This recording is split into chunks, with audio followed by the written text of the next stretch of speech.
67e lettre de Sénèque à Lucilius. Commençons par des banalités. Le printemps a percé, mais en inclinant vers l'été, au moment où il devait amener la chaleur, il s'est rafraîchi. Et on ne s'y fie pas encore, car à maintes reprises, il nous ramène en hiver. Veux-tu savoir combien il reste douteux? Je ne m'expose pas encore à l'eau toute froide, et j'en tempère la rigueur. C'est, dis-tu, ne supporter ni chaud ni froid. Eh oui, mon cher Lucilius, mon âge n'a pas besoin d'un complément de froideur, c'est à peine si je dégèle au milieu de l'été, de sorte que j'en passe la majeure partie sous mes couvertures. Je rends grâce à la vieillesse de m'avoir cloué sur mon lit. Et pourquoi ne la remercierais-je pas à ce titre? Tout ce que la raison me défendait de vouloir, elle m'interdit de le faire. Je ne converse guère qu'avec les livres. S'il m'arrive de recevoir de tes lettres, je m'imagine que je suis avec toi et je pense, dans l'affection de mon cœur, non que je t'écris, mais que je te réponds de vive voix. Je vais faire cette fois encore à propos de la question que tu me poses comme si nous causions ensemble. De quoi s'agit-il? Cherchons.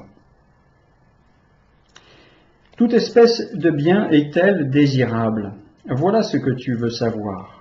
Si c'est un bien, dis-tu, de souffrir les tourments avec courage, de subir en héros le supplice du feu, de posséder la patience dans les maladies, il s'ensuit que ces choses sont désirables.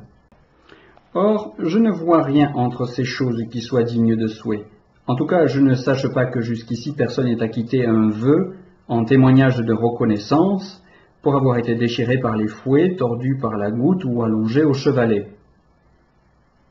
Or, analyse, mon cher Lucilius, et tu comprendras que ces états comportent un élément désirable.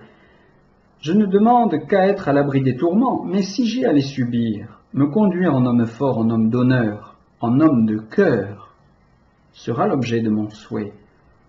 Je préférerais sans aucun doute que la guerre n'arrivât pas, mais si elle arrive, il s'agira de supporter noblement les blessures, les privations, toutes les fatales conséquences de la guerre, et là-dessus portera mon souhait. Je ne suis pas assez fou pour désirer l'état de maladie, mais s'il me faut tomber malade, il s'agira d'éviter les actes d'impatience, les faiblesses, et j'en formerai le souhait. Ainsi, ce ne sont pas les incommodités qui sont désirables, mais la vertu qui les fait supporter. Quelques-uns de nos stoïciens estiment que l'endurance courageuse dans tous ces accidents, si elle n'est pas à exécrer, n'est pas non plus souhaitable, parce que l'objet de nos souhaits doit être un bien pur, un bien paisible que les épreuves n'atteignent pas. Eh bien, tel n'est pas mon avis. Et pourquoi? D'abord, il est impossible qu'une chose véritablement bonne ne soit pas chose souhaitable. Ensuite, si la vertu est souhaitable, et s'il n'y a pas de bien sans vertu, tout bien est souhaitable. Ensuite aussi, une courageuse endurance dans les tourments est elle-même souhaitable.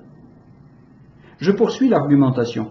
Le courage, n'est-ce pas, est souhaitable. Or, le courage méprise et défie les dangers. Le plus beau de son rôle et le plus admirable est de ne pas reculer devant les flammes, de s'exposer aux blessures et aux besoins, de ne même pas parer les coups, mais de les recevoir en pleine poitrine. Le courage est souhaitable. La patience dans les tourments l'est donc aussi, puisqu'elle est une variété du courage. Pousse à fond l'analyse, je le répète, et tu éviteras tout équivoque. L'objet du souhait n'est pas de souffrir, mais de souffrir courageusement. C'est ce courageusement que je souhaite, c'est-à-dire la vertu. Qui, cependant, a jamais formulé un pareil souhait, me demandes-tu? Il y a des vœux ouvertement déclarés portant sur des objets particuliers. Il y en a d'implicites aussi, quand un seul en embrasse beaucoup d'autres. Par exemple, je souhaite vivre en homme de bien. Or, la vie de l'homme de bien se compose d'actes variés. On y rencontre le coffre de Régulus, la blessure que Caton déchire de sa propre main, l'exil de Rutilius, la coupe empoisonnée qui transporte Socrate de sa prison jusqu'au ciel. Ainsi, en me souhaitant la vie de l'homme de bien, j'ai souhaité du même coup les accidents sans lesquels une telle vie est quelquefois impossible. 3 et 4 fois heureux ceux qui, sous les yeux de leurs parents, au pied des hautes murailles de Troie, eurent la chance de trouver la mort, dit Virgile. Souhaiter pareil sort à quelqu'un ou confesser qu'il était souhaitable, n'est-ce pas tout un? Un Décius avouait sa vie au Dieu pour la patrie. À bride abattue, il s'est rué au milieu de ses ennemis, cherchant la mort.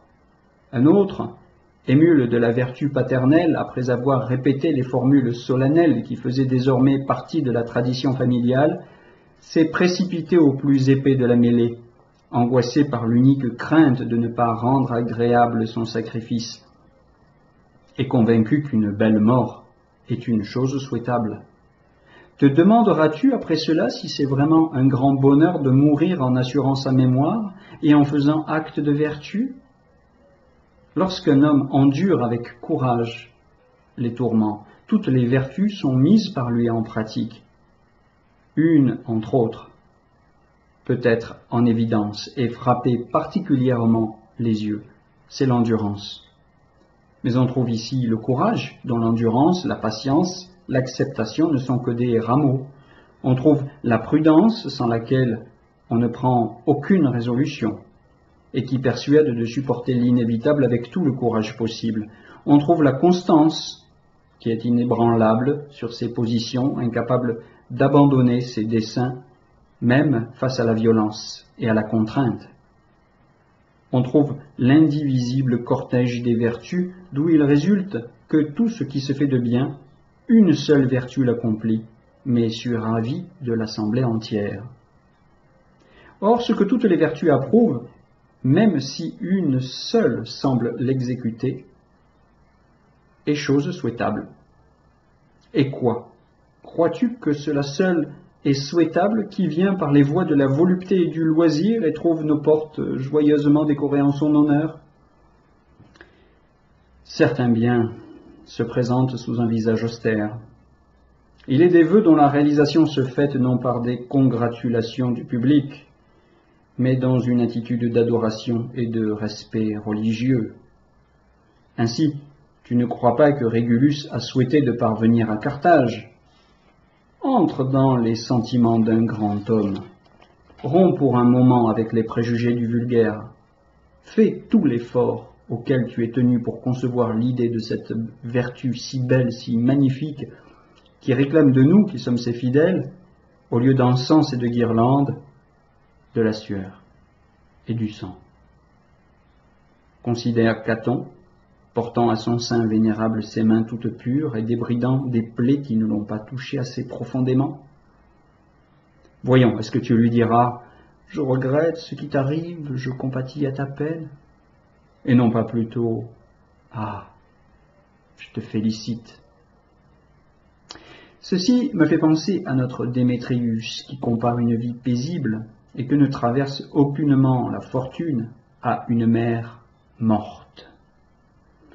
Ne rien avoir qui te réveille, qui te secoue, aucun avertissement, aucune crise qui te force d'éprouver la fermeté de ton âme, mais languir dans un repos inaltérable, ce n'est pas la sérénité, c'est le calme plat.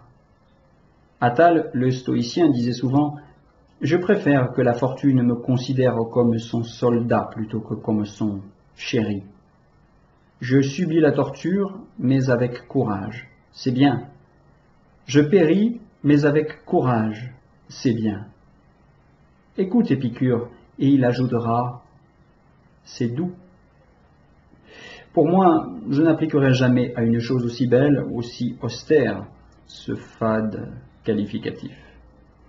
La flamme me dévore, mais sans me vaincre. Pourquoi ne serait-ce pas là un état souhaitable? Non pas d'être dévoré, mais de n'être pas vaincu par ce qui nous dévore. Rien de plus excellent que la vertu, rien de plus beau. Tout ce qui se fait sous ses ordres est à la fois bon et souhaitable.